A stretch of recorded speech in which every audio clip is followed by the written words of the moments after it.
नमस्कार. तुमचा मुलांक 1 आणि भाग्यांक 7 आहे का? मग तुम्ही फक्त लीडर नाही तर डीप थिंकर आहात. मी तुम्हाला एक महत्त्वाची गोष्ट सांगतो.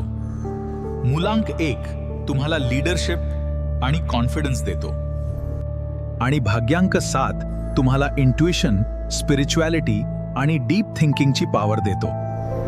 म्हणजे तुम्ही फक्त बाहेरून स्ट्रॉंग नाही तर आतूनही खूप इंटेलिजंट आणि स्पिरिच्युअली कनेक्टेड असता. तुम्हाला लाईफमध्ये ट्रूथ, नॉलेज आणि पर्पस शोधायला आवडतं. पण चॅलेंज काय आहे माहीत आहे का? कधी कधी ओव्हर थिंकिंग, लोनलीनेस आणि इमोशन्स लपवण्याची सवय तुमचा प्रोग्रेस स्लो करू शकते. जर तुम्ही सेल्फ बिलीफ आणि बॅलन्स मेंटेन केलं तर तुम्ही एक्स्ट्रॉर्डनरी सक्सेस अचीव्ह करू शकता. मी प्रदीप चौधरी, ट्रस्टेड विशन्समधून तुमच्यासाठी कंप्लीट न्यूमरॉलॉजी गायडन्स घेऊन आलो आहे. आजच संपर्क करा आणि आपल्या अंकशास्त्र प्रवासाची सुरुवात करा.